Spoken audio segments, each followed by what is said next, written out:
Look up at the soaring dome of the Pantheon, its perfect curve framing the sky like a gateway to the heavens. Or picture the Great Pyramid's razor-sharp edges cutting against the desert horizon, aligned with stars no human eye can see without telescopes. These aren't just ancient buildings, they're silent guardians of a secret language, one etched into stone and mortar across millennia. A language of shapes, ratios, and celestial alignments so precise, it defies the limits of their eras. What if every arch, every column, every labyrinthine corridor was placed not just for beauty or function, but as a deliberate message, a code left by civilizations who understood something profound about the fabric of the universe? From the golden spirals hidden in the Parthenon's proportions to the cosmic blueprints woven into the walls of Chartres Cathedral, geometry wasn't just a tool for ancient builders, it was a sacred dialogue. A way to mirror the harmony of the cosmos here on Earth. Think about it, cultures separated by oceans and centuries with no known contact, all arrived at the same mathematical truths. The Egyptians, the Greeks, the Maya, the Moguls each encoded their temples and tombs with the same divine ratios, the same celestial patterns. Was this coincidence? Or were they tapping into something universal, a hidden order beneath reality itself? This isn't just about admiring old stones. It's about unraveling a mystery that connects us to the very architects of history. Why did Shah Jahan design the Taj Mahal as a perfect fractal? How did medieval masons embed Fibonacci sequences into rose windows without modern calculators? And what secrets lie buried in the Nazca lines, visible only from the sky? We're about to embark on a journey through time, across continents, into the minds of the greatest builders who ever lived. Because their legacy isn't just in the weight of their stones, it's in the whispers of geometry they left behind, waiting for us to listen, ready to decode the hidden truths etched into the bones of history's most breathtaking structures. Let's begin. Take a sunflower in your hands and trace the spiral of its seeds, each one perfectly placed at an angle of approximately 137.5 degrees from the next. That precise angle isn't random. It's the fingerprint of the golden ratio, a mathematical constant that appears again and again in nature, from the curve of a nautilus shell to the branching of trees. This number, roughly 1.618, has a mesmerizing property. When you divide a line into two parts so that the longer part divided by the smaller part equals the whole length divided by the longer part, you've just unlocked the golden ratio. And here's the astonishing part: ancient architects didn't just stumble upon this pattern. They wielded it like a master key, embedding it into their most sacred structures to create an almost supernatural sense of harmony. Look at the Parthenon standing proudly on the Acropolis. At first glance, it's a triumph of marble and craftsmanship, but peer closer. The width to height of its facade, the spacing of its columns, even the proportions of its pediments, all whisper the same number, 1.618. The builders didn't have modern calculators or textbooks, yet they achieved a precision that still stuns mathematicians today. Was this an accident? Unlikely. The Greeks called it the divine proportion, believing it reflected the perfect balance between symmetry and dynamism, a visual echo of the cosmos itself. Now shift your gaze to the Great Pyramid of Giza. Its base and height form a triangle that, when squared, gives you the golden ratio. The pyramid's dimensions aren't just impressive, they're a mathematical riddle. How did the Egyptians, thousands of years before Euclid penned his theories, encode this ratio into stone? Some argue it was celestial guidance, aligning the pyramid with the stars. Others suggest a lost tradition, a secret geometry passed down through generations of builders. Either way, the result is undeniable, a structure that doesn't just dominate the skyline but seems to hum with an invisible, perfect harmony. What's even more fascinating is how these distant cultures separated by oceans and centuries arrived at the same conclusion. The Mayans used the golden ratio in the stepped pyramids of Chichen Itza. The architects of India's ancient temples embedded it in their mandalas. Even Renaissance painters like Da Vinci obsessed over it, calling it the sectio aurea, the golden section. This wasn't just about aesthetics. These builders were tapping into something deeper, a universal language of proportion that resonates with our very biology. Studies show that human brains perceive golden ratio proportions as inherently pleasing, almost as if we're hardwired to recognize its perfection. So was the golden ratio a shared secret, a fragment of some forgotten knowledge spanning continents, or is it simply woven into the fabric of reality, waiting for anyone with a keen eye to discover? The answer might lie in the quiet insistence of nature itself, the same spiral in a galaxy and a seashell, the same ratio in a temple and a sunflower. Perhaps these ancient architects weren't just building monuments, they were leaving us a clue, a geometric love letter to the order hidden beneath the chaos of the world. Circles, triangles, and spirals, these aren't just shapes scribbled on parchment or carved into stone. They're the alphabet of an ancient language, one that speaks of creation, harmony, and the very structure of reality itself. Sacred geometry isn't about decoration. It's a bridge between the visible and invisible worlds, a way for civilizations to encode their deepest understanding of the cosmos into tangible form. Take the Vesica Piscis, for example, two overlapping circles that form an almond-shaped center. At first glance, it might look like a simple design, but step inside Chartres Cathedral in France, and you'll find this shape everywhere. The stained glass windows, the floor labyrinths, even the arches above the altar, all whisper this sacred symbol. Why? Because to medieval builders, the Vesica Piscis wasn't just geometry. It represented the meeting point of heaven and earth, the divine spark where the spiritual and physical worlds collide. The almond shape at its center was often called the mandala, a halo used in religious art to frame Christ or the Virgin Mary, symbolizing their dual nature as both human and divine. Now travel even further back in time to the temples of ancient Egypt. There, etched into the walls of the Osirian or the Temple of Osiris at Abydos, you'll find the flower of life, a mesmerizing pattern of evenly spaced, interlocking circles. At first, it might seem like an ornamental motif, but this design holds layers of meaning. Some scholars believe it encodes the blueprint of creation itself, with each circle representing a stage in the formation of the universe. The pattern can be unfolded into the Platonic solids, the five shapes that form the building blocks of matter, suggesting that the Egyptians, or perhaps an even older civilization, understood the geometric foundation of reality long before modern physics confirmed it. And it's not just the West. From the yantras of Hindu temples to the intricate mandalas of Tibetan Buddhism, sacred geometry spans cultures and continents. In India, the Sri Yantra, a complex web of triangles within a circle, is used for meditation, believed to harness cosmic energy. The triangles represent the union of masculine and feminine principles, while the outer circle symbolizes the infinite. Similarly, in Islamic art, the repetition of geometric patterns isn't just about avoiding human imagery. It's a reflection of the infinite nature of God, a visual representation of the divine order that underpins all existence.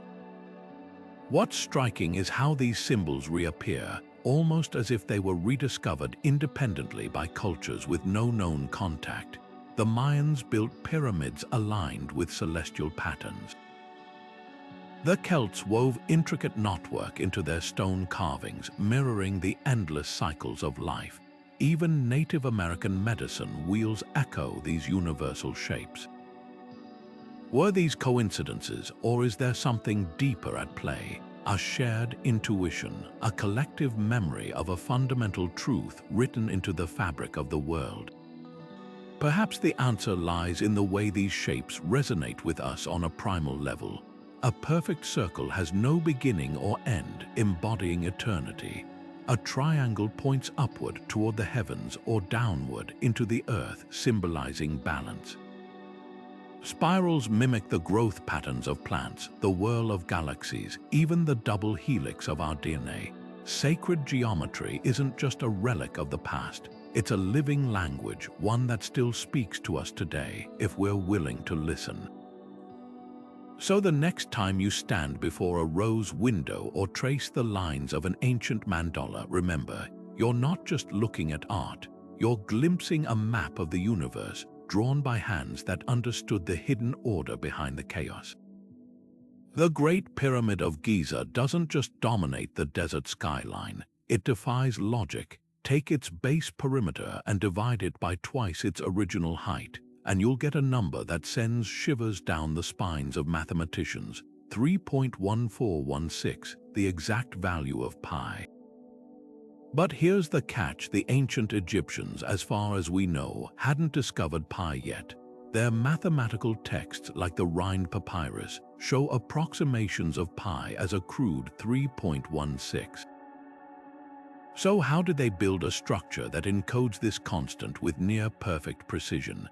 The answer might lie in something far more profound than simple arithmetic.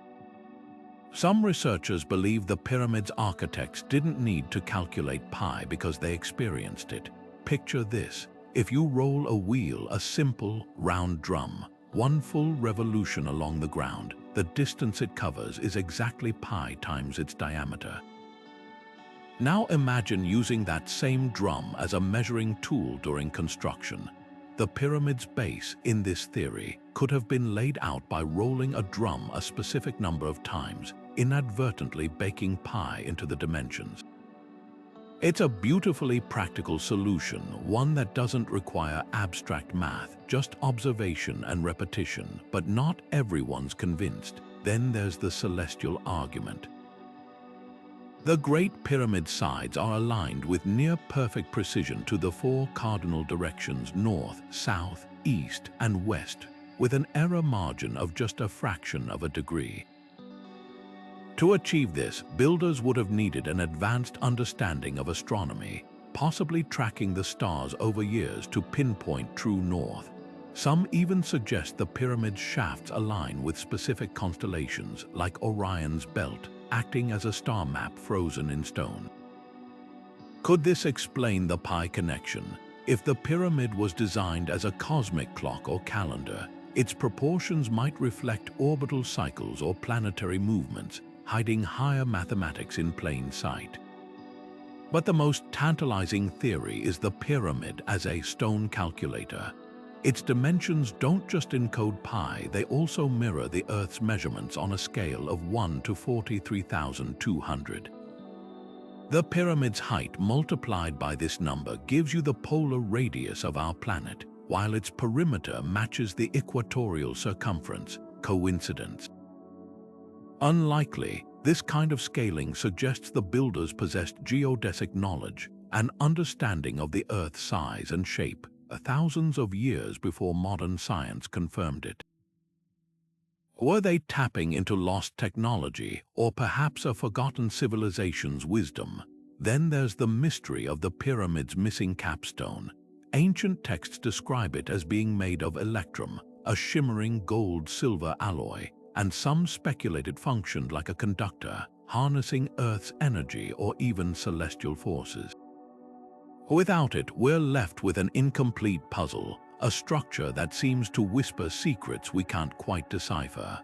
Whether it was advanced astronomy, practical ingenuity, or something beyond our current understanding, the Great Pyramid stands as a testament to a knowledge so sophisticated, it still eludes us today. And that's the real enigma, not just how they built it, but why they went to such lengths to encode the universe's language in limestone and gravity. Walk into Notre Dame de Paris and tilt your head upward. Those ribbed vaults stretching toward the sky aren't merely architectural feats. They're mathematical prayers, stone equations meant to pull your gaze and soul toward the divine. Gothic cathedrals weren't built, they were composed like sacred symphonies in limestone and light. Every element, from the spiral of staircases to the kaleidoscope of stained glass, whispers a hidden order. Take the Fibonacci sequence, where each number is the sum of the two before it. 1, 1, 2, 3, 5, 8, 13, and so on. This pattern governs the growth of sunflower seeds and galaxy arms, and Gothic architects wove it into their blueprints, the spirals in Rheims Cathedral's stair towers. Fibonacci in motion, echoing nature's own growth patterns. Then there's the quintessence ratio, a medieval concept tying architecture to the cosmos. Builders believed the universe was composed of 4 earthly elements: earth, air, fire, water, and a 5th celestial essence, quintessence. To capture this harmony, they designed cathedrals with proportions mirroring musical intervals. The width of Chartres Cathedral's nave relates to its height like a perfect 5th in music, a chord that resonates with mathematical purity. Even the rose windows, those radiant wheels of colored glass, align with solar cycles. At noon on the summer solstice, sunlight strikes specific panels in York Minster's window, illuminating hidden symbols like a celestial clock. But perhaps the most profound geometry lies beneath your feet. Notre Dame's labyrinth, a circular path winding 11 concentric rings, wasn't just decoration. Pilgrims would walk its 261 meters on their knees, a physical meditation mimicking the soul's journey to God. The number 11 was no accident, it symbolized imperfection, humanity's struggle to transcend earthly limits. Meanwhile, the cathedral's floor plan forms a Latin cross, but hidden within its proportions is the golden rectangle, another nod to the golden ratio.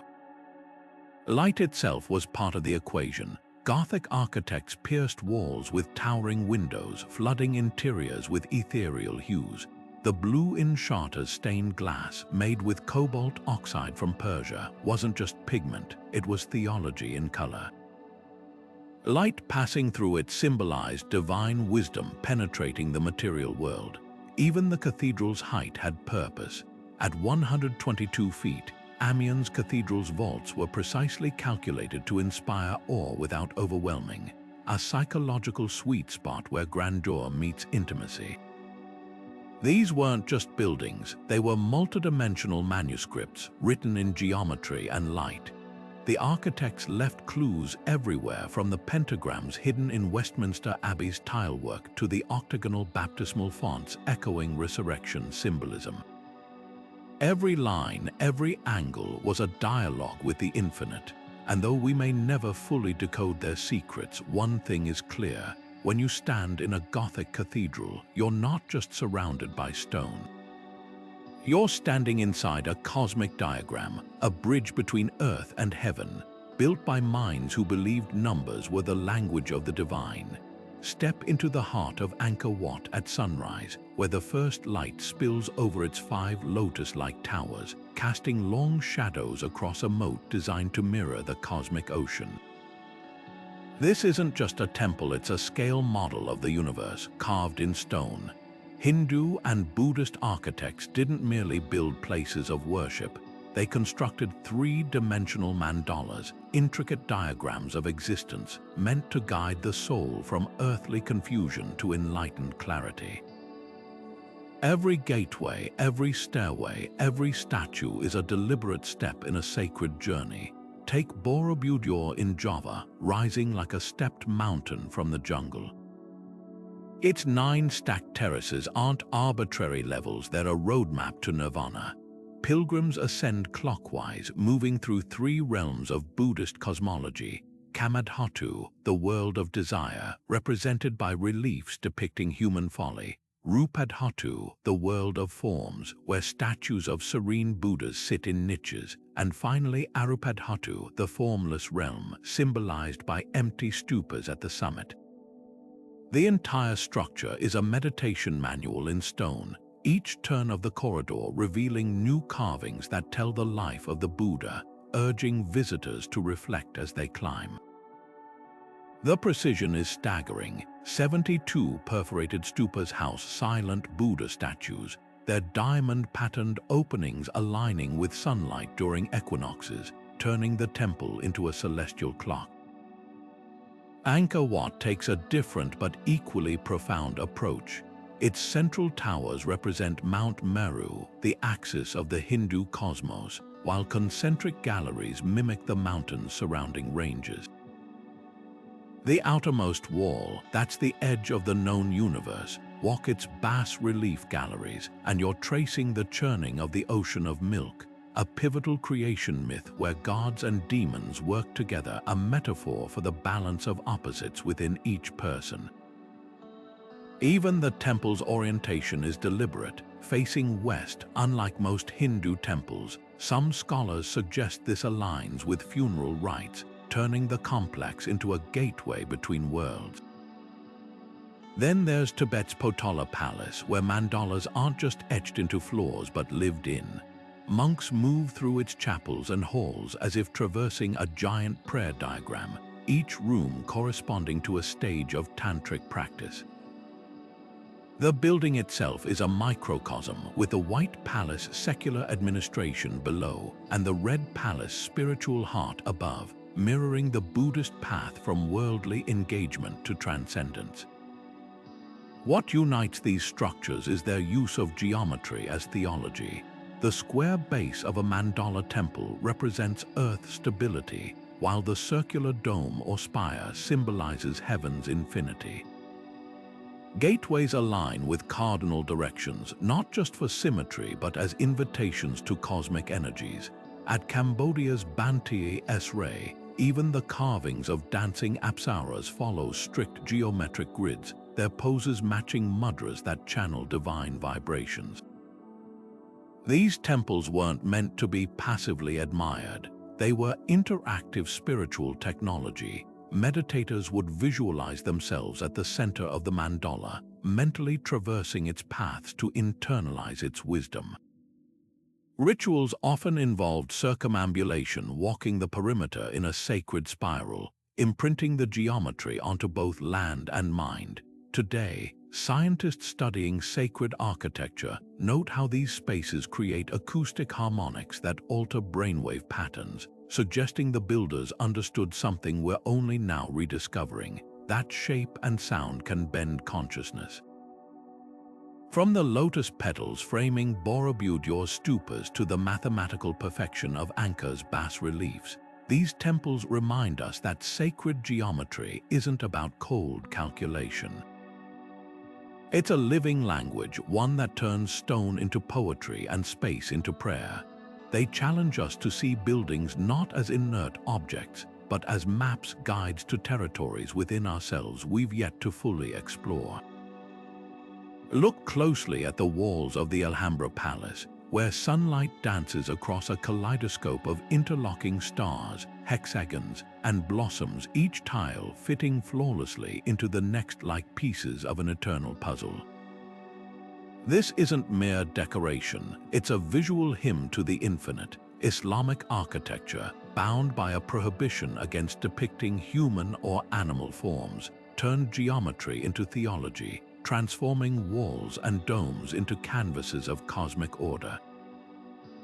The intricate patterns aren't just beautiful, they're deliberate acts of devotion, repeating endlessly to mirror the boundless nature of the divine.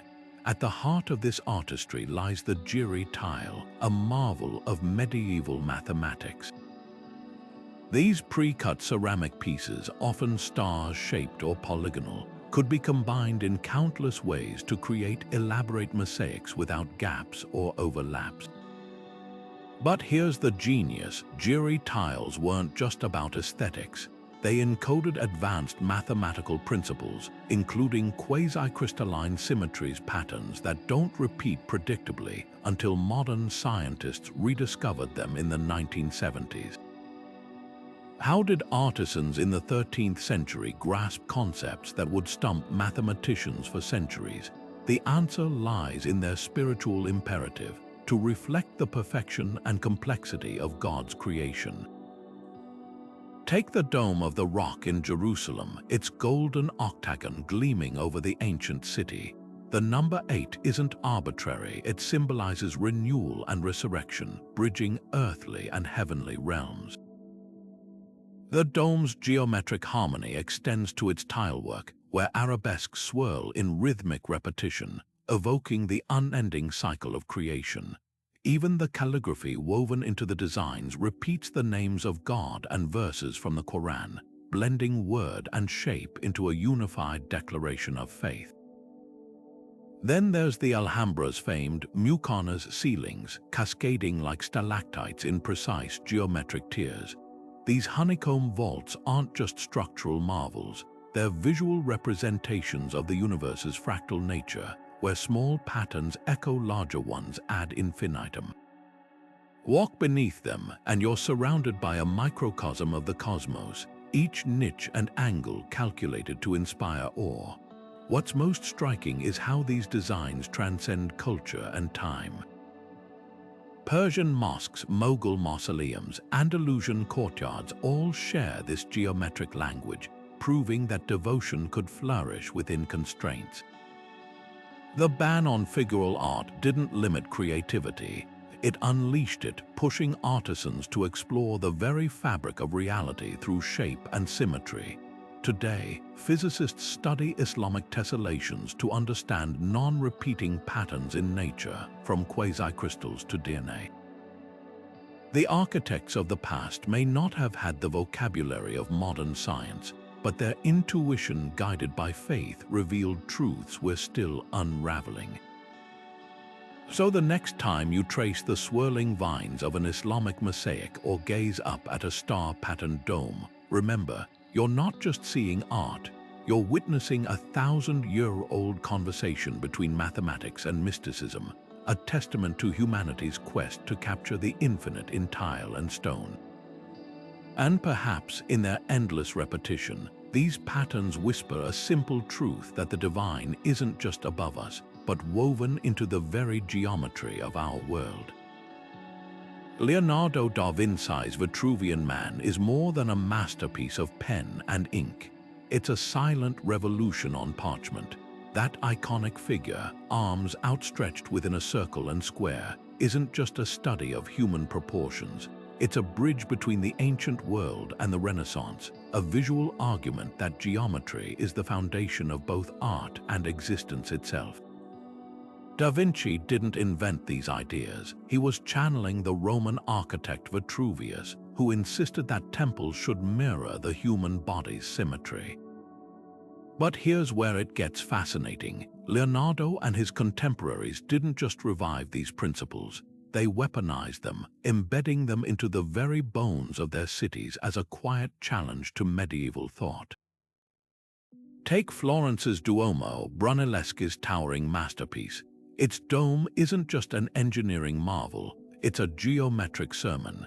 The octagonal drum beneath it echoes the eightfold path of spiritual rebirth in Christian symbolism, while the dome's curvature follows catenary arch principles, the same natural curve a hanging chain makes under gravity. Brunelleschi didn't have modern physics. He had intuition, possibly gleaned from studying ancient Roman ruins, but the real secret lies in the dome's hidden layers.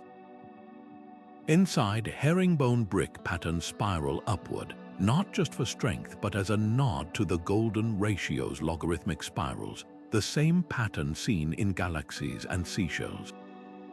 This wasn't just construction, it was alchemy, turning stone into cosmic poetry. Then there's the Platonic solids, those 5 perfect shapes Plato linked to the elements, earth cube, air octahedron, fire tetrahedron, water icosahedron, and the universe itself dodecahedron. Renaissance architects like Alberti and Palladio smuggled these forms into their designs. Palladio's Villa Rotonda, for instance, isn't just a country house, it's a three-dimensional dodecahedron with 4 identical facades and a central dome symbolizing celestial harmony. Even staircases in Renaissance palaces often followed Pythagorean musical ratios, with tread and riser proportions matching harmonic intervals like the 4th, 5th, and octave. Step on such a staircase and you're literally walking up a musical scale. Was this all just artistic flourish? Hardly. The Renaissance was a battlefield of ideas, and geometry was the weapon.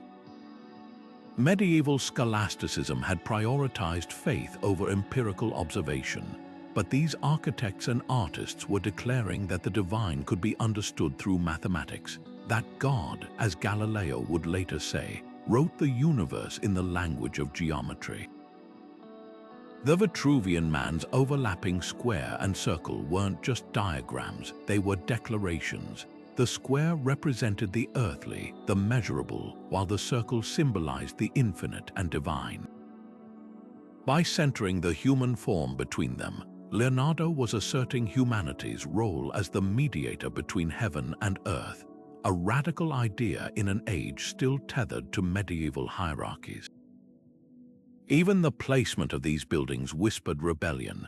The Duomo dominates Florence's skyline, taller than the cathedral's Gothic nave, a deliberate snub to the verticality of medieval architecture, which strained heavenward in spire and pointed arch. Renaissance domes, by contrast, were hemispheres mirroring the vault of the sky itself. They didn't reach for God, they contained him, suggesting the divine was immanent, woven into the fabric of daily life. This shift from transcendence to immanence was seismic, and it was all encoded in angles and ratios. The legacy of this geometric insurgency lingers. Walk through any Renaissance piazza and you're traversing a living manifesto. The concentric circles of Siena's Piazza del Campo, designed for public gatherings, mirror the democratic ideals of the era. The precise grids of Urbino's palaces reflect the humanist belief in order and reason.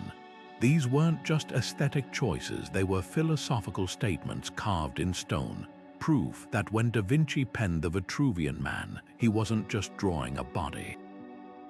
He was drafting a new worldview, one where humanity, measure, and the infinite could finally meet. Standing on the windswept Salisbury Plain, Stonehenge's towering sarsen stones seemed to whisper secrets across 5,000 years. But look beyond the iconic trilithons, the real magic lies beneath your feet. Scattered in a perfect ring around the monument are 56 chalk-filled pits known as the Aubrey Holes, named after the 17th century antiquarian who first recorded them. For centuries, these shallow depressions were dismissed as mere post holes or ritual sites. Then, in the 1960s, an astronomer made a startling discovery. These pits weren't random.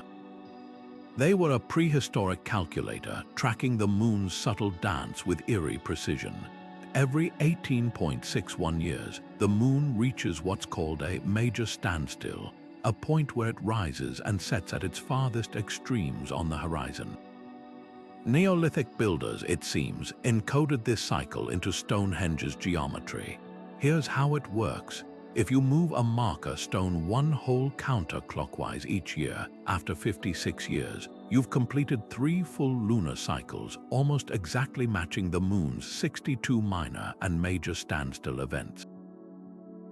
That's no coincidence. It's celestial math carved into chalk, a way to predict eclipses and seasonal shifts vital for agriculture and ceremonies. But the sophistication doesn't stop there. The heel stone, positioned outside the main circle, aligns with the summer solstice sunrise, while the station stones form a rectangle that frames the moon's extreme rising and setting points. What's baffling is how a culture without written language or metal tools achieved this. Some researchers suggest the Aubrey holes doubled as an abacus, a physical counting system where stones or bones were shifted to tally lunar phases. Others propose the holes held wooden posts used as sight lines, turning Stonehenge into a giant observational instrument. The most compelling theory: the monument was a multi-functional interface, blending astronomy, ancestor worship, and earth energy. The bluestones hauled from Wales' Preseli Hills resonate at frequencies that amplify sound, suggesting rituals here might have combined sight, sound, and geometry to alter consciousness during celestial events. Then there's the Durrington Walls connection. Just 2 miles northeast, this massive henge aligns with the winter solstice sunset, its timber circles mirroring Stonehenge's stone ones. Together, they form a yin-yang of solar and lunar observance, one for death and the moon's mysteries, the other for life and the sun's rebirth. Even the avenue leading to Stonehenge follows the solstice axis, a processional path walked by ancient celebrants under the midsummer sun. So was Stonehenge a Neolithic supercomputer, perhaps not in our silicon chip sense, but as a living, breathing nexus of land and sky. It rivaled anything the ancient world devised. Its builders didn't just stack stones, they wove time and space into a landscape temple where every pillar and pit whispered the rhythms of the cosmos. And if you listen closely, even now, those whispers endure. The Taj Mahal doesn't just stand as a monument to love, it breathes it, from the perfect reflection in its long water channel to the identical minarets framing its marble dome like sentinels of symmetry. Every inch of Shah Jahan's tribute to Mumtaz as Mahal whispers balance and harmony, but this isn't just aesthetic perfection. The entire complex is a geometric love letter, where even the slightest deviation would rupture its sacred meaning. The mausoleum's bilateral symmetry isn't merely pleasing to the eye, it's a profound statement about eternity. In Islamic tradition, perfect symmetry reflects the divine, a visual echo of God's unchanging nature. By mirroring every detail from the placement of subsidiary tombs to the arabesques inlaid with lapis lazuli, the Taj becomes a frozen moment of perfection, a love so pure it transcends time. But step back and you'll notice something even more astonishing. The Taj isn't just symmetrical, it's fractal. The famed Charbagh gardens dividing the grounds into 4 quadrants aren't just a nod to Persian pleasure gardens. They're a microcosm of the Islamic paradise, where rivers of milk, honey, water, and wine flow beneath celestial pavilions. Each quadrant is further subdivided, creating smaller and smaller geometric patterns that repeat like a hall of mirrors. The water channels aren't mere decoration. They're mathematical lines in a grand equation, intersecting at precise angles to form stars and octagons when viewed from above.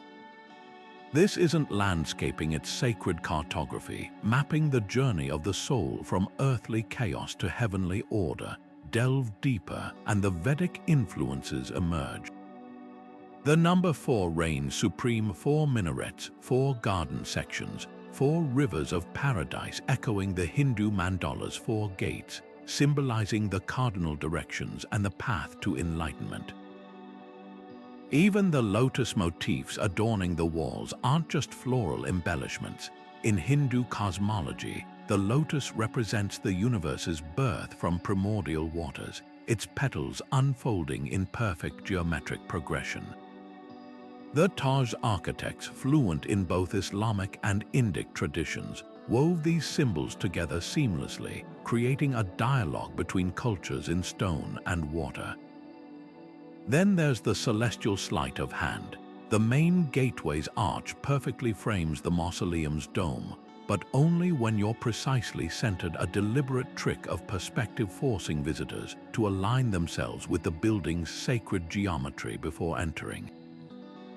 The minarets, too, lean slightly outward, not due to engineering error, but as a calculated defense against earthquakes and a visual trick to make the central dome appear weightless against the sky. But perhaps the most poignant geometry lies in what's missing. Shah Jahan intended to build a mirror image Taj in black marble across the Yamuna River, connected by a silver bridge, a yin-yang of love in stone. Though never realized, the idea itself is a geometric metaphor, love as a force that balances opposites, a symmetry spanning even the river of time. The Taj Mahal isn't just a tomb or a triumph of architecture. It's a living equation where every line and curve whispers that love, like geometry, is the language of eternity. Washington, D.C. streets unfold like a grand Masonic cipher, diagonal avenues slicing across a grid, converging on circles and squares with cryptic precision.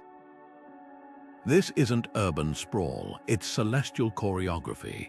Pierre-Charles L'Enfant, the city's French-born architect, didn't just plot roads, he embedded Freemason symbolism into the capital's DNA. The Capitol building anchors the east end of the National Mall, while the Washington Monument, a towering Egyptian-style obelisk, marks the west, forming a perfect Pythagorean triangle with the White House. But the real marvel lies in the star-shaped intersections. Radiating from key points like DuPont Circle, these hubs mirror the compass and square motifs of Masonic lodges, suggesting the city itself is a blueprint for enlightenment. Even the number of streets holds meaning. 13 original avenues representing the colonies, intersecting with 51 others for the modern states, a geometric echo of America's founding mythology. Now shift your gaze to Beijing's Forbidden City, where geometry wasn't just design, it was dynastic destiny. The Ming emperors aligned their palace along a strict north-south axis, not for convenience but to channel the mandate of heaven.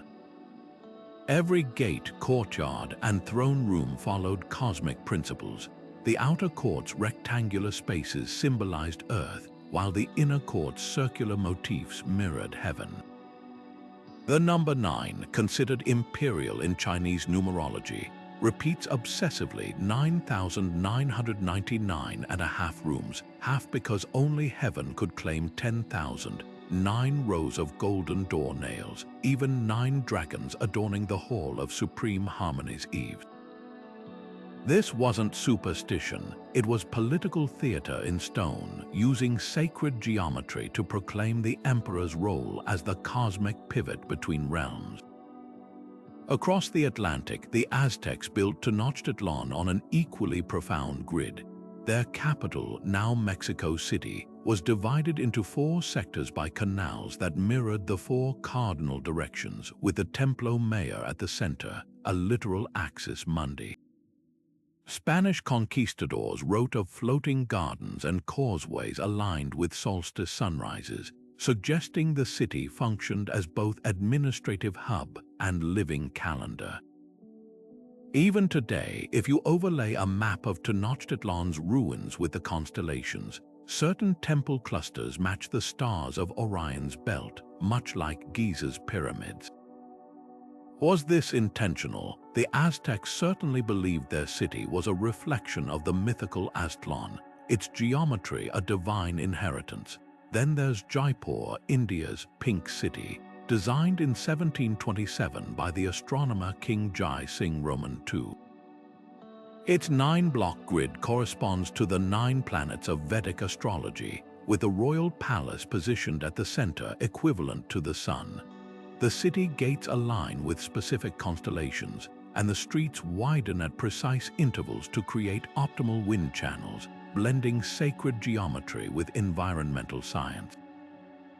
Jai Singh didn't just build a capital, he crafted a 3-dimensional horoscope, ensuring cosmic harmony for his subjects. What unites these cities across time and culture is their architects' shared conviction that geometry could harness invisible forces. Whether mapping constellations onto streets or encoding numerology into palace walls, these planners understood that shaping space was about more than function, it was about manifesting belief. In an age before skyscrapers, the most powerful structures weren't just tall, They were talismanic, their angles and axes whispering to both the heavens and the people who walked them. So the next time you stroll a city's grid, look beyond the pavement.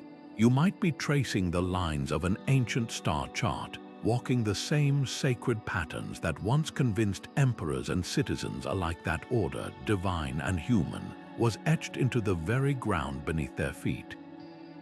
In the sweltering heat of 1920s Florida, a frail Latvian immigrant named Edward Leedskalnin performed what seemed like miracles, single-handedly carving and stacking over 1,100 tons of oolite limestone into a sprawling complex he called Coral Castle.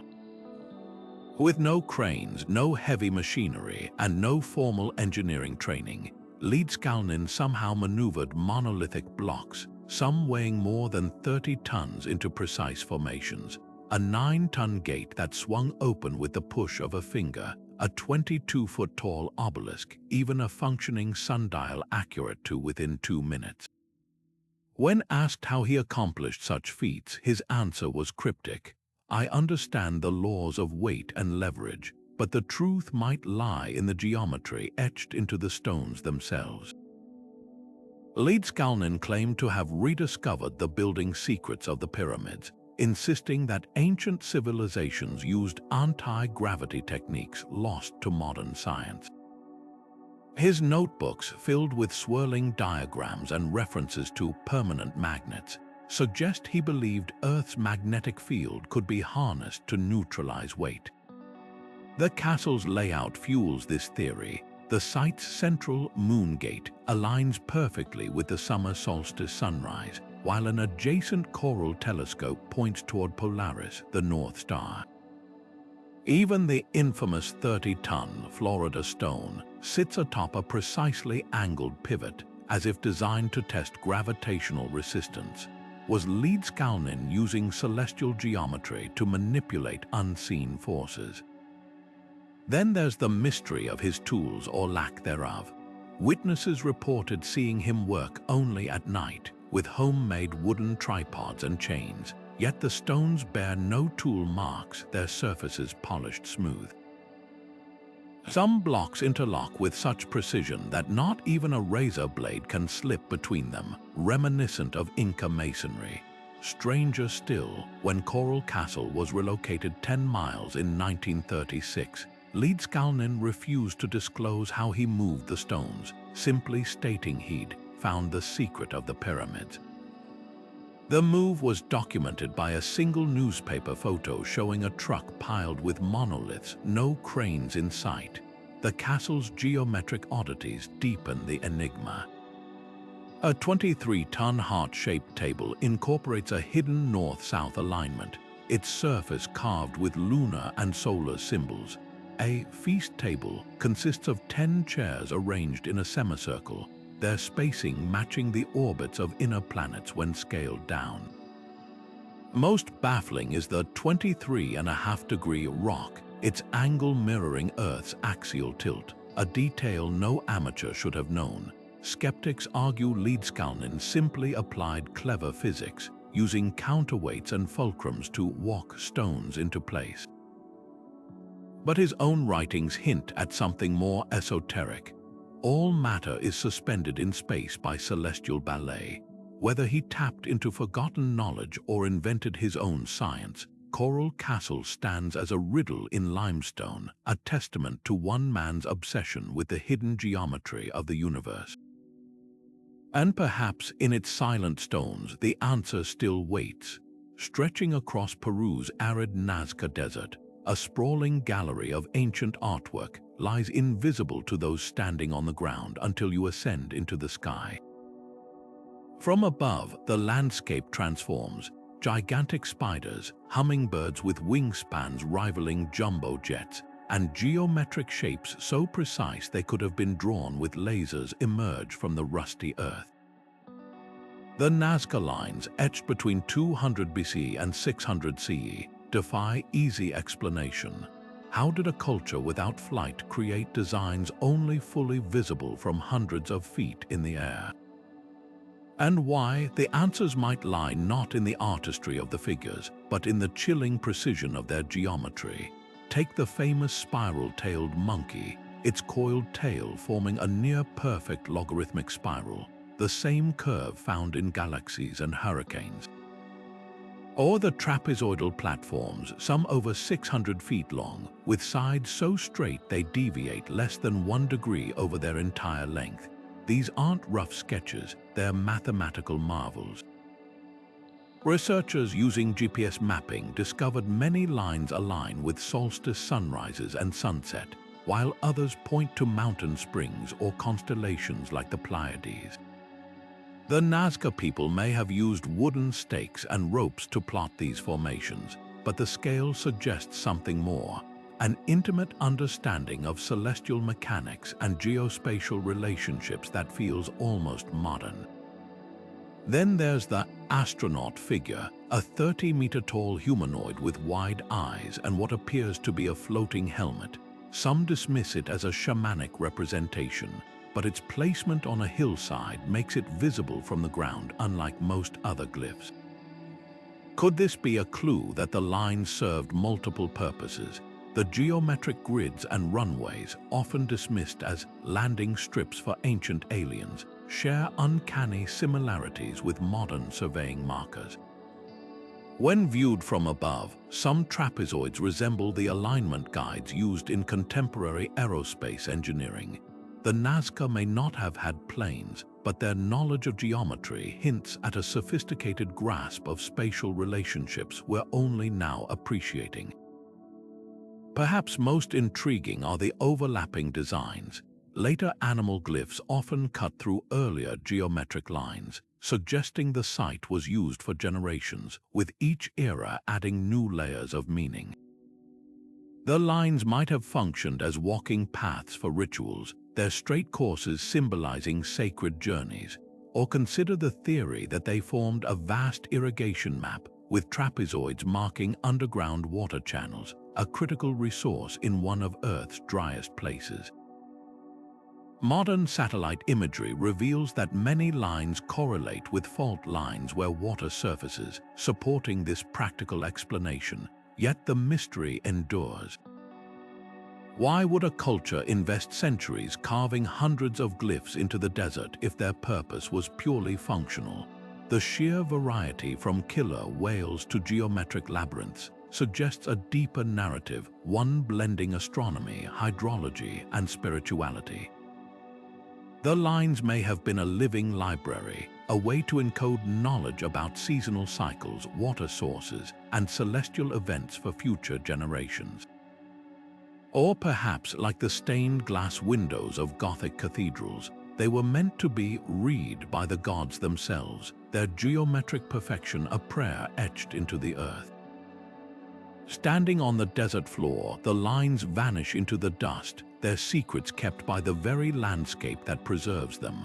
But from the air, their message becomes clear.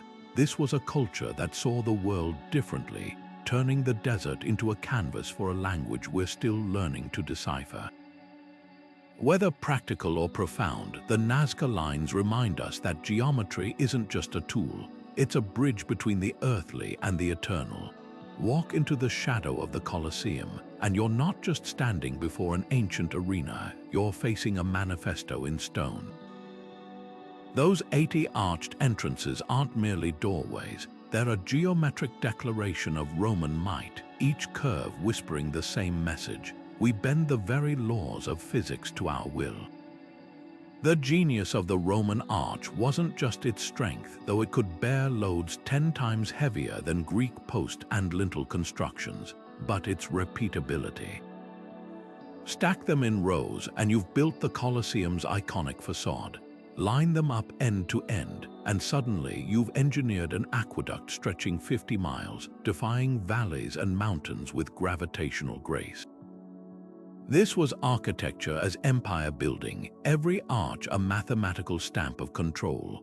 At the heart of Rome's construction revolution lay a material so potent, its recipe was lost for centuries: pozzolana concrete. Unlike modern concrete, which crumbles under seawater, Roman concrete grew stronger. The secret, volcanic ash from the hills of Pozzuoli, mixed with lime and rubble. When seawater seeped into harbor walls, it triggered a chemical reaction, forming minerals that welded the concrete into an almost indestructible mass. Dive off the coast of Italy today, and you'll find 2,000-year-old maritime breakwaters still intact, while modern counterparts disintegrate after decades. But the Romans didn't stop there. They standardized their building blocks, from brick sizes to column proportions, creating a modular system that allowed rapid construction from Britannia to Syria. A garrison in Gaul could receive blueprints from Rome and replicate a bathhouse or bridge with interchangeable parts, turning architecture into a lingua franca of conquest. The Coliseum's arches reveal another masterstroke, the power of illusion. Notice how the columns framing each arch shift order as your gaze climbs: Doric at the bottom, Ionic in the middle, Corinthian at the top. This wasn't just aesthetic flair, it was visual engineering. The heavier, simpler Doric base grounded the structure psychologically, while the ornate Corinthian crowns lightened its appearance, making the massive amphitheater seem to float. Even the seating followed mathematical precision. 50,000 spectators could exit in minutes via vomitoria, passageways calculated using crowd flow geometry still studied by modern stadium designers. Yet the true brilliance of Roman engineering lay in its duality. The same arches that glorified empire in the Colosseum served humbly in granaries and sewers. The Cloaca Maxima, Rome's monumental sewer built in the 6th century BCE, used the same arch technology as the Pantheon's dome, proving that geometry served both gods and gutters. This democratization of technique was Rome's real innovation, not just building marvels but building systems. When they paved 80,000 kilometers of roads, each mile straight as a die, they weren't just connecting cities. They were graphing the empire onto the earth itself, turning geography into geometry. So the next time you see a Roman arch, look closer. That curve isn't just holding up stone, it's holding up an idea. The idea that human ingenuity can outlast bronze and blood, that mathematics can be mortar, and that even an empire's shadow, cast in precise geometric angles, can stretch 2,000 years into the future. The Forbidden City doesn't just sit in Beijing, it floats, a crimson and gold mirage balanced between earth and sky.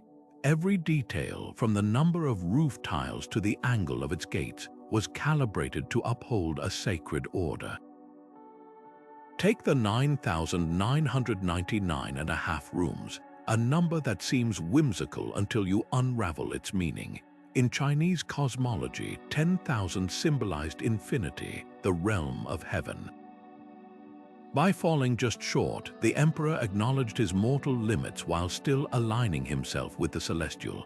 Even the half-room, a tiny storage space tucked behind a hall, whispered humility, a nod to the Taoist principle that perfection lies in leaving something unfinished. Walk through the Meridian Gate at noon, and you're treading a path designed by the stars themselves. The Forbidden City's spine runs precisely north-south, aligning with the Earth's axis and the pole star, the cosmic anchor around which the heavens revolve. This wasn't urban planning, it was astro-architecture. The emperor, seated on his dragon throne in the Hall of Supreme Harmony, became the literal pivot between yin and yang, his palace mirroring the celestial court above. The three-tiered marble terraces beneath him, they're shaped like the character mountain, elevating him symbolically above the mundane world. Then there's the color calculus. Every hue was a deliberate equation. The vermilion walls didn't just signify wealth, they pulsed with yang energy, repelling evil spirits. The golden roofs mirrored the sun's glory, while the blue-green accents of the library halls invoked scholarly wisdom, linked to the east and the element of wood. Even the bricks paving the courtyards were fired with a specific number of strokes in their maker's seals. ensuring geometric harmony down to the last inch. The numbers hold even deeper secrets. 5 golden lions guard the gate of heavenly purity, 5 being the sum of 2 yin and 3 yang, the foundational numbers of creation. The 9 rows of door nails on major gates, 9, the highest single-digit number, represented the emperor's supremacy, and those mythical creatures lining the rooftops. Their sequence, a dragon, phoenix, lion, heavenly horse, followed a coded progression tied to the I Ching's hexagrams, turning the skyline into a metaphysical text. But perhaps the most profound geometry lies in what you can't see.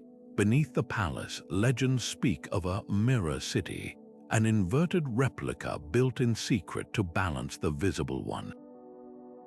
Whether myth or reality, it reflects the Taoist belief that true power flows from aligning with unseen forces. The Forbidden City wasn't just a seat of government, it was a tuning fork vibrating with the frequencies of the universe, its every measurement a silent prayer for harmony between heaven, earth, and man. Stand in its central axis today, and you'll feel it, the weight of centuries pressing down, not as a burden, but as a reminder that architecture, at its highest purpose, isn't about enclosing space. It's about revealing the hidden patterns that stitch the cosmos together. Climb the steep steps of El Castillo at Chichen Itza, and you're not just ascending a pyramid, you're scaling a celestial calendar carved in stone.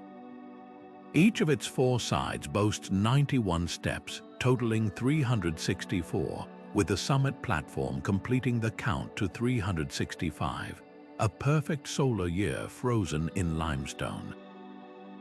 But this is no mere numerical coincidence. The Mayans didn't just track time, they wove it into the very fabric of their sacred spaces, turning architecture into a living almanac. At sunset during the spring and autumn equinoxes, shadows slither down the pyramid's northern staircase, forming the illusion of a feathered serpent Kukulkan descending to earth. This light show wasn't theatrical flair, it was a precise astronomical marker, signaling the start of planting and harvest seasons with uncanny accuracy. Look closer and the cosmic calculations grow even more profound. The pyramid's 9 terraces divide neatly into 2 staircases per side, mirroring the 18 months of the Mayan Hob calendar. The 52 panels on its walls, they represent the 52-year cycle when the solar and sacred calendars realigned, a span considered so significant that Mayans would let hearth fires die out, then ritually relight them. Even the pyramid's orientation is a celestial cipher. Its corners align with the rising and setting sun on the summer and winter solstices, while the western staircase points directly to the setting of Venus at its most southern extreme. Venus held particular sway over Mayan cosmology. They tracked its 584-day cycle with such precision that their calculations deviate just 2 hours from modern measurements. At Uxmal, the governor's palace aligns with Venus' southernmost rise, while the Caracol Observatory at Chichen Itza features narrow slots in its walls framing Venus' extreme positions. This wasn't idle stargazing. The planet's appearances dictated wars, coronations, and sacrifices. When Venus emerged as the morning star after months in hiding, Mayan rulers would stage elaborate reenactments of the hero twins' descent into the underworld from the Popol Vuh, their sacred text. The true genius lies in how these structures functioned at multiple scales. El Castillo's steps encode not just days but larger cosmic cycles. Multiply its terraces by the staircases, and you get 72, a number that appears in the precession of the equinoxes, the slow wobble of Earth's axis that completes every 25,772 years. The pyramid's height to base ratio mirrors the 9 levels of Xibalba, the Mayan underworld, making each climb a symbolic journey through the realms of the dead. Even the acoustics play their part. Clap at the base, and the echo returns as the chirp of the Quetzal, Kukulkan's sacred bird, blending sound, stone, and sky into one seamless ritual experience. What emerges is a civilization that didn't merely observe the heavens but conversed with them, translating planetary motions into stone equations meant to last millennia. Where Egyptian pyramids pointed toward the static pole stars, Mayan structures danced with the planets, their steps and angles capturing the dynamic rhythms of time itself. They built not for eternity, but for synchrony, a harmony between earth and sky so precise that even now, centuries later, the stones still whisper their celestial secrets to those who know how to listen. The Pentagon's stark, five-sided silhouette cuts across the Washington skyline with unmistakable authority, but beneath its military facade lies a geometric riddle. Why five sides? The world's largest office building could have been a rectangle, a circle, even a hexagon. Yet architect George Bergstrom insisted on the pentagon shape, a form steeped in esoteric traditions dating back to Pythagoras, who associated the number 5 with marriage and harmony because it unites the first even 2 and odd 3 numbers.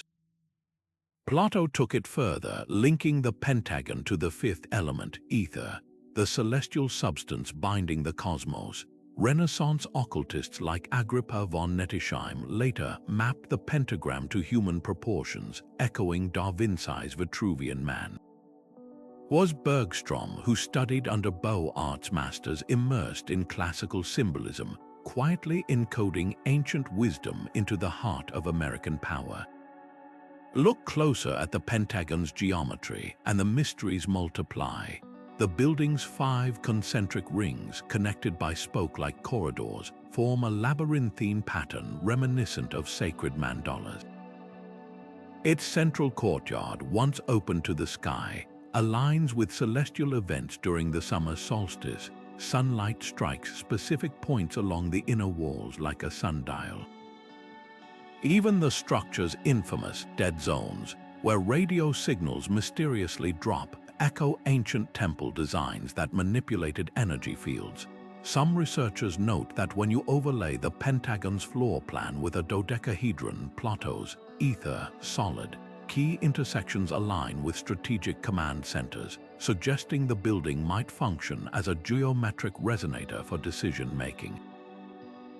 Then there's the timing. Construction began on September 11, 1941, exactly 60 years before the attacks that would scar its walls. Numerologists point to the date's mirror symmetry 911-1941 and the Pentagon's own 5-sided symmetry as part of a hidden narrative. More concretely, the site itself was chosen for its geographic harmony. Nestled between the Potomac's curves, it forms a pentagon within a larger landscape pentagram when mapped against D.C.'s ley lines, but the most compelling clues lie in wartime archives. Bergstrom's original sketches reveal he initially proposed a hexagonal design, only switching to 5 sides after consulting Secretary of War Henry Stimson, a known admirer of Pythagorean philosophy. Early blueprints even included a pentagram-shaped garden at the center, later scrapped for security reasons. Whether by accident or design, the pentagon embodies a paradox, a fortress of modern warfare rooted in ancient sacred geometry. Its shape may be pragmatic, 5 radial corridors minimize walking distance, but its soul whispers of something older, a belief that form shapes function, and that power to endure must align with the unseen patterns of the universe. In the heart of a Vedic ritual where fire crackled and chants filled the air, the altar wasn't just a platform, it was a living equation. Ancient India's Agni ceremonies demanded more than flames. They required altars built with mathematical precision, where every brick's placement followed sacred geometric rules so exact they could make modern architects pause. The Sulba Sutras, texts dating back to 800 BC, laid out these designs with astonishing clarity.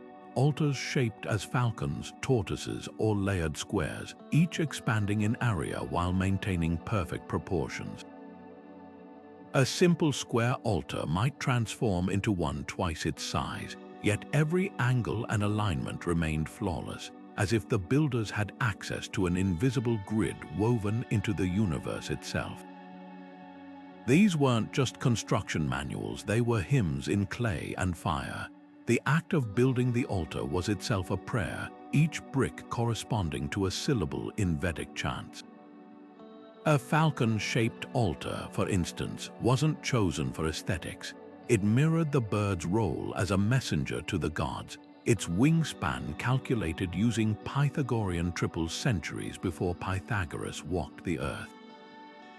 The tortoise altar, with its interlocking tiers, symbolized the cosmic order, its proportions matching the rhythmic structure of Vedic poetry. Even the brick's numbers held meaning. 720, the count for a basic altar, echoed the days and nights of a year in the ancient Hindu calendar. But the true marvel lay in the altar's geometric expansions. To double an altar's area, the Sulba Sutras prescribed not just scaling up but recomposing the entire shape using a series of right triangles and intersecting circles, a process akin to solving an ancient geometric puzzle. This wasn't guesswork, it was rigorous mathematics disguised as ritual. The texts even included approximations of the square root of 2, accurate to 5 decimal places, ensuring that diagonal measurements preserved the altar's sacred harmony.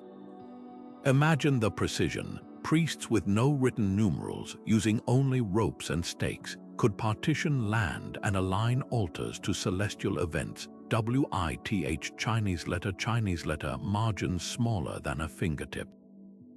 The deeper purpose, these altars were microcosms of creation. Building them correctly meant aligning human effort with cosmic principles, turning the physical act of masonry into a dialogue with the divine. Fire, the ritual's focus, would then carry this geometric perfection skyward, its smoke threading the precise angles of the altar into the heavens. Even the brick's baking was sacred, kneaded with mantra-chanted water, fired in pits oriented to the stars. A single misaligned brick could render the ritual void, not because the gods were petty, but because the geometry itself was the prayer. Today, scholars marvel at how these altars encoded advanced mathematics in religious practice. The Sulba Sutra's formulas for circling a square or squaring a circle predate Greek geometry by centuries, suggesting a parallel lineage of mathematical discovery. But perhaps the most poignant lesson lies in the altar's impermanence. After days of meticulous construction, they were consumed by the very fires they were built to serve, a reminder that true sacred geometry isn't about permanence, but about the fleeting moment when human hands and divine order touch, leaving only ashes and echoes behind. Rising from the jungles of Java like a stone lotus, Borobudur doesn't just stand, it unfolds.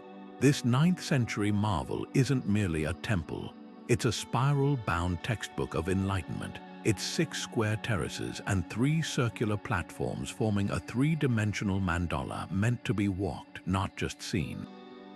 Every step along its 4-mile pilgrim path traces the Buddhist cosmos, from the muddled desires of the earthly realm to the luminous clarity of nirvana. The lower terraces, adorned with over 2,600 relief panels, depict scenes from the Lalitavistara Sutra, the Buddha's life story carved with such detail that they seem to ripple like scrolls in stone. But the true genius lies in the progression.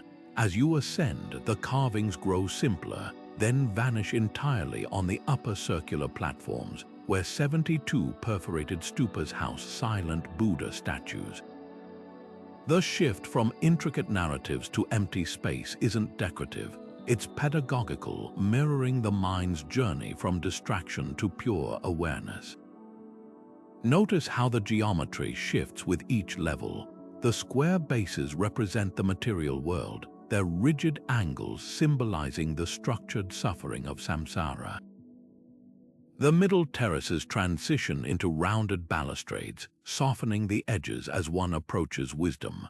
Finally, the topmost circles topped by the central, empty stupa embody formlessness, where even the Buddha's image disappears into the void. This architectural metamorphosis reflects the diamond realm mandala of Vajrayana Buddhism, where geometric purity leads to awakening. The 72 smaller stupas aren't randomly placed. Their lattice patterns create precise acoustic filters. Stand near one during dawn prayers, and the stone mesh transforms, chanting into ethereal whispers, as if the very structure is murmuring Dharma teachings. Borobudur's builders embedded even deeper codes. The temple's cardinal directions align with 4 rivers once flowing at its base, mirroring the 4 sacred rivers of Buddhist cosmology. The stairway's steepness increases with each ascent, forcing pilgrims to slow down, a physical manifestation of mindfulness. Even the number of Buddha statues holds meaning, 504, a number linked to the Bhadrakalpika Sutra's prophecy of enlightened beings. Modern researchers using 3D scanning discovered the entire structure follows a Fibonacci-like progression in its tier heights, echoing the growth patterns of the Bodhi tree under which Siddhartha attained enlightenment. Perhaps most profound is what happens when you reach the summit. The central stupa, once thought to be empty, actually contains an unfinished Buddha statue visible only through X-rays. This hidden Buddha embodies the ultimate teaching. Enlightenment isn't a destination to grasp, but a space to inhabit. The entire journey up the terraces, past the stories, through the perforated stupas, leads not to an answer, but to the quiet understanding that the path itself is the wisdom. Borobudur's stones whisper that geometry isn't just measurement. It's the scaffolding of awakening, a ladder of angles and voids guiding us home. High in the Bolivian Andes, at an altitude that steals your breath, the ruins of Puma Punku lie scattered like the pieces of a giant's jigsaw puzzle. What remains shattered blocks of andesite and red sandstone tells a story that defies conventional archaeology. The most striking fragments are the H-shaped stones, each weighing up to 130 tons, carved with grooves and notches so precise they look machined. Run your fingers along their edges, and you'll find no chisel marks, no signs of hammer stones, just smooth, razor-sharp angles cut at perfect 90 degrees. These aren't just building blocks, they're feats of engineering that would challenge modern tools, let alone the copper chisels and stone hammers believed to be the only tools available to the Tiwanaku culture over 1,400 years ago. The mystery deepens when you examine how these blocks fit together. Interlocking channels and recesses suggest they were part of a larger, modular system, think ancient Lego, but with tolerances so tight that not even a sheet of paper can slip between the joints. Some stones feature drill holes that pierce straight through without deviation, as if bored by a diamond-tipped bit. Others have intricate geometric patterns etched into their surfaces, resembling technical diagrams more than decorative art. The precision isn't just impressive, it's eerie. These builders didn't just work stone, they tamed it, shaping one of the hardest materials on Earth with what appears to be effortless mastery. Then there's the logistics. Puma Punku sits nearly 13,000 feet above sea level, where the thin air makes physical labor exhausting. The nearest andesite quarries are over 50 miles away, across rugged terrain.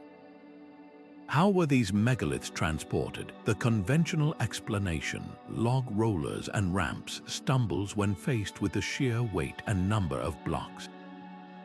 Local Aymara legends speak of a time when stones moved by themselves, guided by the sound of a golden wedge. While that might sound like myth, it hints at a forgotten technology, perhaps acoustic levitation or anti-gravity techniques lost to time. Even more puzzling is the site's apparent astronomical alignment.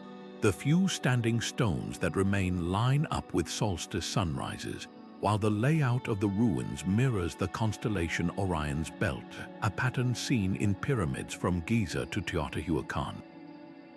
But Puma Punku's design takes it further.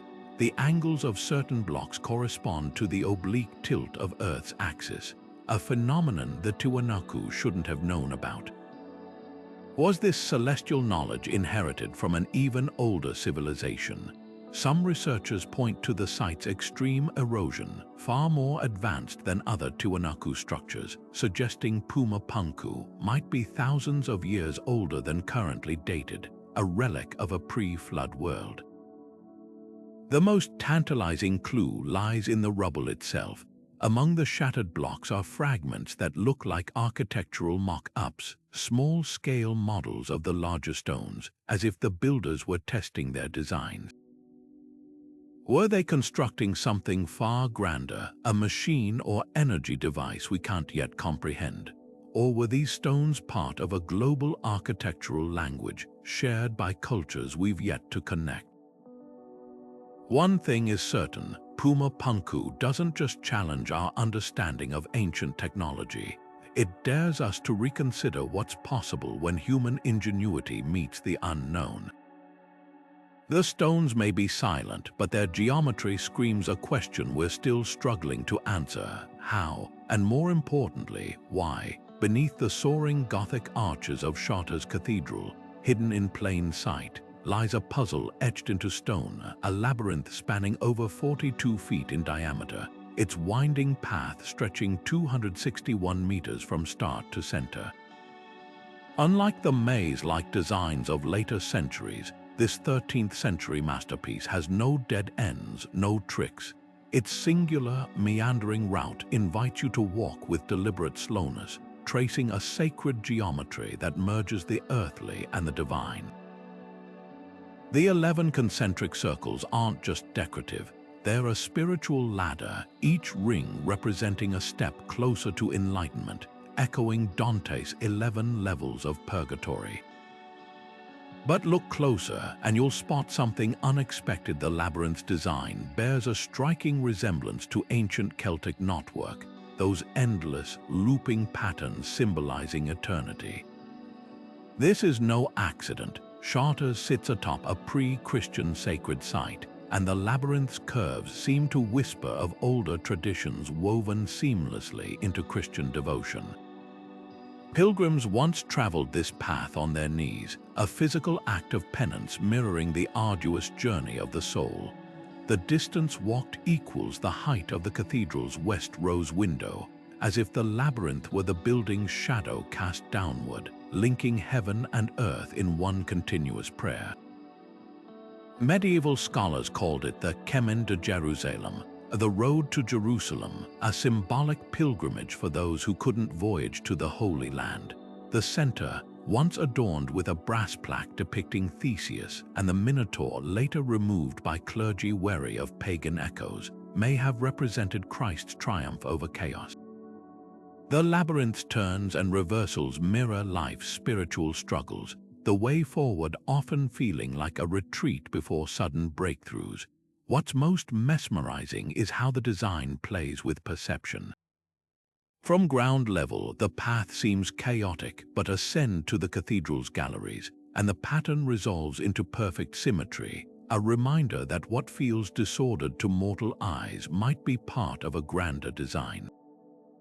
Modern mathematicians have noted the labyrinth's recursive geometry, its proportions aligning with the golden ratio. While theologians see it as a meditation on divine providence, the path twists, but it never abandons you.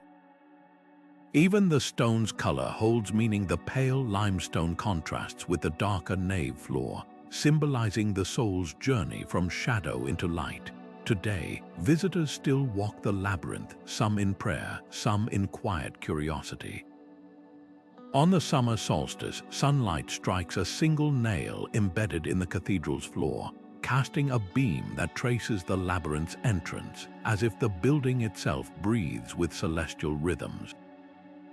Whether you see it as sacred art, encoded mysticism, or a medieval mind game, Charter's labyrinth endures as a testament to humanity's timeless urge to turn geometry into grace and steps into a silent hymn. Perched on a knife-edge ridge high in the Andes, Machu Picchu doesn't just occupy the landscape, it becomes the landscape. The Inca didn't merely build on these mountains, they sculpted with them, turning raw stone into a living dialogue between earth and sky.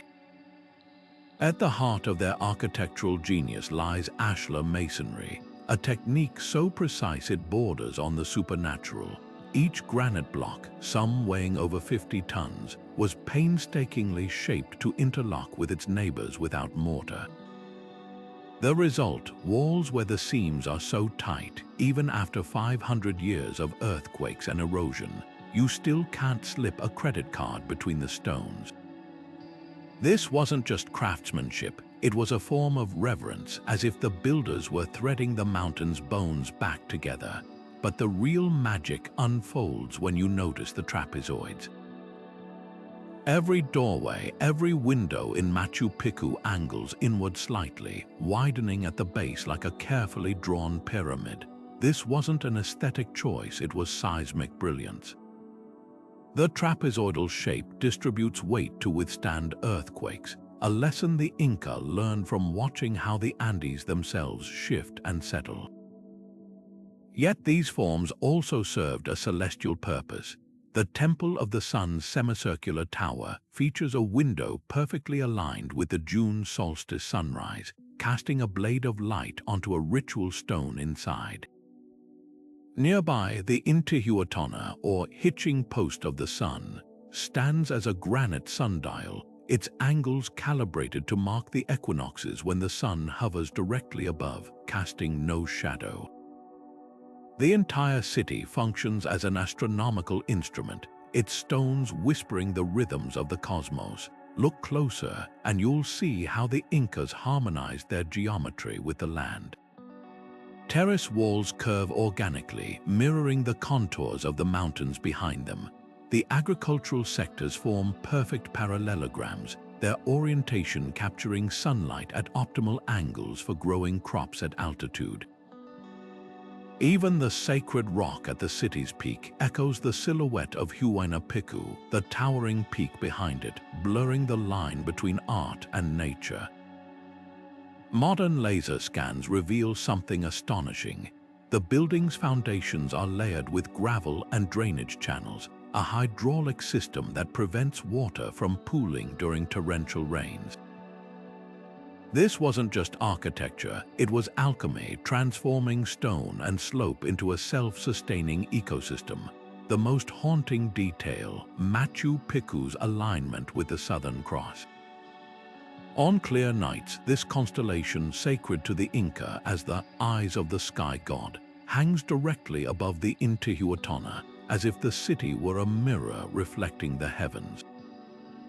Every measurement, every angle feels intentional, as though the builders were encoding a message not just for their time, but for ours. In a world obsessed with straight lines and right angles, Machu Picchu stands as a testament to a different wisdom. That true harmony lies in bending to the land's will, in listening to the whispers of stone and star. The Inca didn't conquer these mountains, they conversed with them, and the proof is etched into every perfect, impossible joint.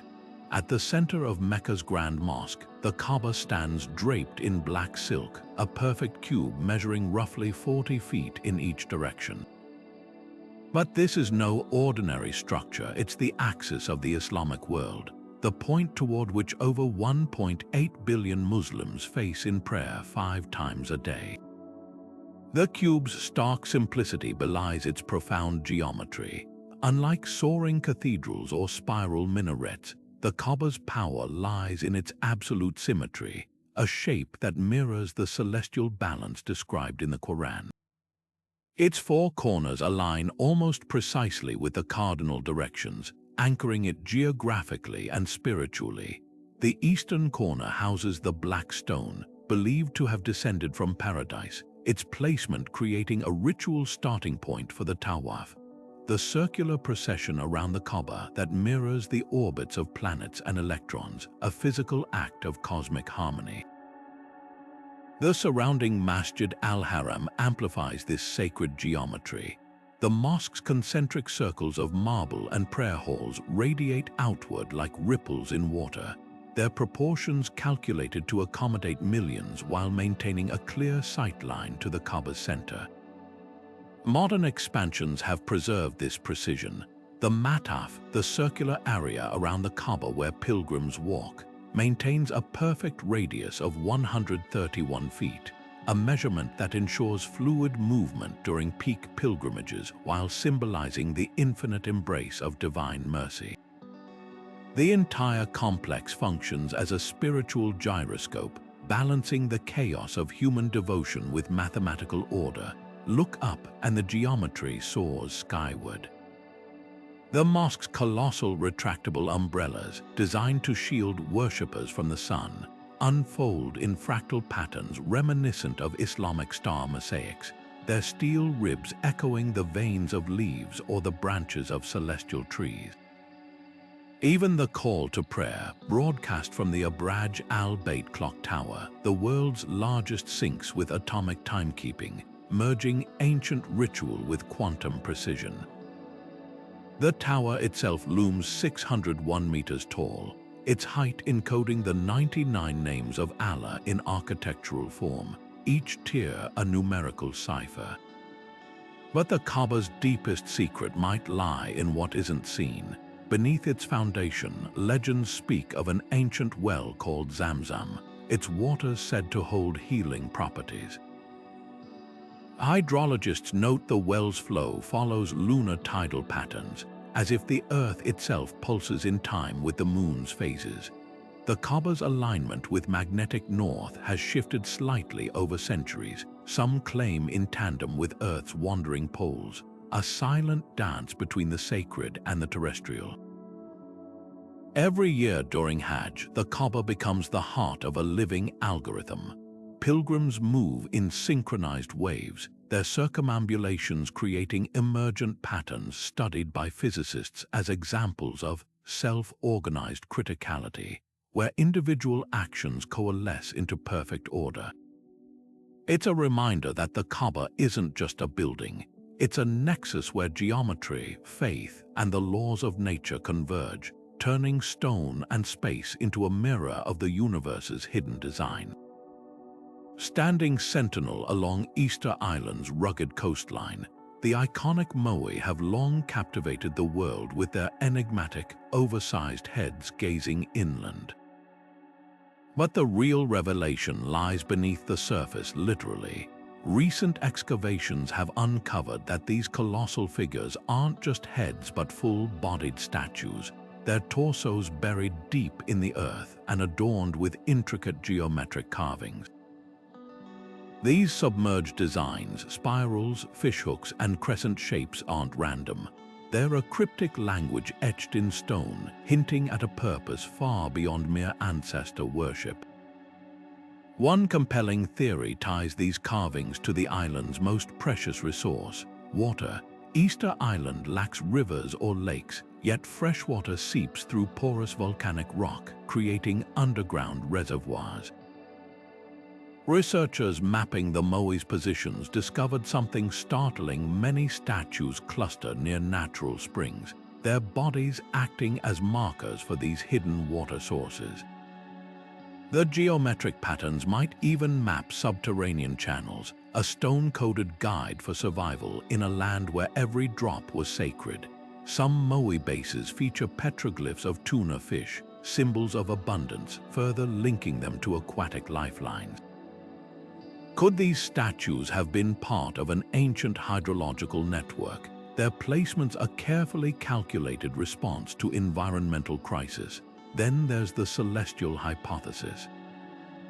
The moai aren't scattered randomly, they're arranged along ley lines, their backs to the sea, facing inland villages in precise alignments. Certain Ahu platforms align with solstice sunrises, while clusters of statues form geometric patterns mirroring Orion's belt or the Southern Cross. Even the statue's proportions encode mathematical ratios, the ratio of head to torso often matching the golden mean, a harmony seen in nature from seashells to galaxies. Were the Rapa Nui people creating a terrestrial mirror of the heavens, using these stone giants as anchors in a cosmic grid? The most tantalizing clue lies in the moai's construction. The same volcanic tuff used to carve the statues is found in the quarry at Rono Roroku, where hundreds of unfinished figures remain. But here's the puzzle. Some partially buried moai in the quarry have bases carved with the same geometric motifs as those excavated elsewhere. This suggests the designs weren't added later but were integral from the start, perhaps serving as blueprints or ritual signatures. The statue's transportation, possibly walked upright using ropes, adds another layer of intrigue. If the moai were moved in a standing position, their buried bases would have acted as counterweights, their geometric patterns functioning like architectural keystones to balance the journey. What emerges is a portrait of a civilization far more sophisticated than the Mystery Island trope suggests. The moai weren't just monuments, they were multidimensional tools, part water map, part astronomical calendar, part spiritual conduit. Their hidden geometry whispers of a people who didn't just survive isolation but thrived by turning stone into both compass and covenant. And as each new excavation peels back the soil, we're reminded that the greatest secrets aren't always hidden in plain sight. Sometimes they're buried right beneath our feet. Look up at London's skyline, and one building seems to twist its way into the clouds, the Gherkin, its glass facade spiraling upward in a perfect Fibonacci sequence. This isn't just a stylistic flourish, it's a deliberate nod to the same mathematical pattern found in sunflower seeds and hurricane formations. Norman Foster, the architect behind this iconic structure, didn't stumble upon this design by accident. By arranging the building's diamond-shaped panels in this ancient spiral, he created a structure that withstands wind forces with uncanny efficiency, proving that nature's geometry isn't just beautiful, it's brilliantly functional. Now shift your gaze to Dubai, where the Burj Khalifa pierces the sky like a modern-day ziggurat. Its stacked hexagonal tiers aren't merely an aesthetic choice, they're a geometric masterstroke.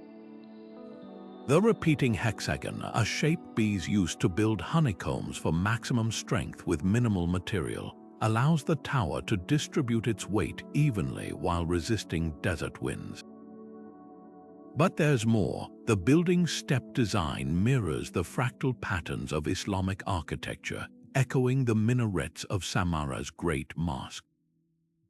When architect Adrian Smith sketched the Burj silhouette, was he channeling 9th century builders who understood the stability of recursive shapes? The connection runs deeper than aesthetics. Take Taipei 101, once the world's tallest building. Its 8-tiered pagoda design isn't just a tribute to Asian tradition. Each segmented tier acts like a tuned mass damper, swaying in opposition to earthquakes and typhoons. The number 8, considered lucky in Chinese culture, also happens to be a Fibonacci number, a harmonic bridge between superstition and structural physics. Even the building's exterior features repeating circles and squares, a subtle homage to the ancient Lo Shu magic square, where numbers arranged in grids were believed to hold cosmic power. Then there's the less obvious but equally profound geometry of New York's One World Trade Center. Its height, 1,776 feet, commemorates the year of American independence, but its tapered form creates an isosceles triangle when viewed from certain angles, symbolizing resilience and balance. The facade's crystalline planes reflect sunlight in prismatic bursts, evoking the sacred geometry of stained glass cathedrals, though here, the divinity is in the mathematics of light refraction. What's fascinating is how these designs straddle the line between intuition and calculation. architects like Zaha had openly embraced parametric design, using algorithms to generate curves inspired by natural forms. Haydar Aliyev Center in Baku flows like liquid frozen in mid-motion, its surfaces governed by equations that mimic the growth patterns of coral reefs. Yet, centuries before computer modeling, Gothic masons were carving similar organic curves into vaulted ceilings, guided by compass and intuition. So are these modern towers unconscious echoes of the past, or is something more intentional at work? The answer might lie in the way our brains are wired. Studies in neuroarchitecture reveal that humans are biologically drawn to certain proportions like the golden ratio because they mirror the patterns we see in nature. When a building's windows follow this ratio or its atrium spirals like a nautilus shell, we don't just find it pleasing, we feel it in our physiology with lowered stress hormones and heightened focus. In this light, sacred geometry isn't mystical, it's a universal language of efficiency and harmony, rediscovered by each generation in its own way. From the Fibonacci-driven curves of the gherkin to the fractal stability of the Burj Khalifa, these skyscrapers stand as proof that ancient principles still shape our world, not as esoteric secrets, but as timeless solutions to the eternal challenges of gravity, wind, and human awe. Perhaps the true marvel isn't that we've returned to these patterns, but that we ever drifted away. From the pyramids of Giza to the spiraling curves of the Burj Khalifa, geometry has never been just about lines and angles. It's been humanity's most enduring dialogue with the universe. These structures, whether carved by hand or rendered in steel and glass, share a common thread. They're physical manifestations of a deeper, almost instinctual understanding that numbers and shapes hold the keys to harmony, power, and even transcendence. The ancient Egyptians encoded pi into the Great Pyramid's dimensions. Medieval masons wove Fibonacci sequences into cathedral rose windows, and today's architects use algorithms to mimic nature's patterns in skyscrapers. Across millennia and continents, the same geometric truths reappear, not by coincidence, but because they resonate with something fundamental in both the physical world and the human mind. Consider what this reveals about our relationship with the cosmos. The golden ratio appears in the Parthenon's proportions and the spiral of a galaxy. The hexagon stabilizes honeycombs and the basalt columns of Giant's Causeway. These repetitions suggest that geometry isn't just a human invention, it's a discovery, a language waiting to be deciphered in the very fabric of reality. When Islamic artisans tessellated tiles into infinite patterns or Inca stonemasons fitted polygonal blocks with laser-like precision, they weren't just solving engineering puzzles.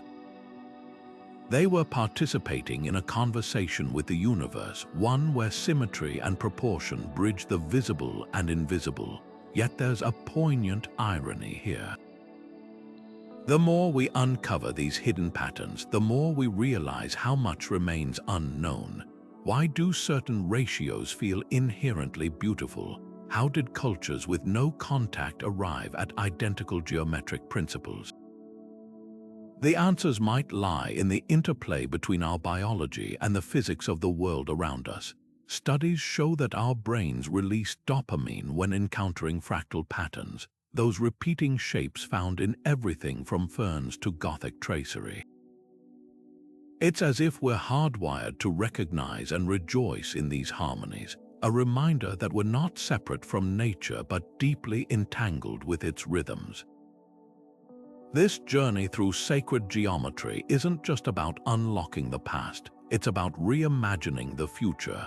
As we design cities and technologies, these ancient lessons whisper that efficiency and beauty need not be at odds. The gherkin's wind-defying curves, the earthquake-resistant trapezoids of Machu Picchu, they all prove that the most enduring solutions are often those that mirror nature's blueprints.